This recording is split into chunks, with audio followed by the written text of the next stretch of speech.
இன்றைக்கி ஒரு வீட்டில் வந்துட்டு மோட்டர் ஓடலைன்னு சொல்லி கூப்பிட்ருந்தாங்க, போய் பார்த்துருந்தோம்.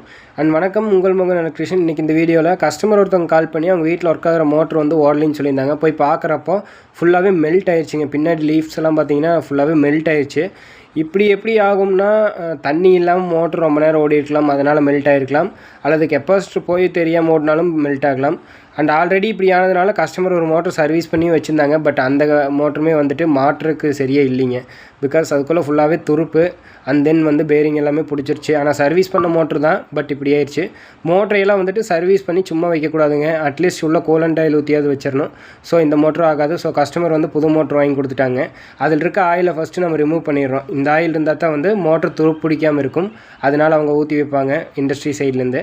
நம்ம எல்லாத்தையுமே எடுத்துகிட்டு அதே இருக்கிற மாதிரி ஃபிட் பண்ணுறோங்க. இப்படி ஃபிட் பண்ணுறதுனால எதுவுமே வாங்க தேவையில்லை. பிளாஞ்சுமே வந்து நம்ம மாற்றலை. பிகாஸ் அந்த பிளாஞ்சவே கழட்டி போட்டாச்சு. ஸோ பர்ஃபெக்டாக ஃபிட் ஆகும். அதுவும் ½ HP, இதுவும் ½ HP.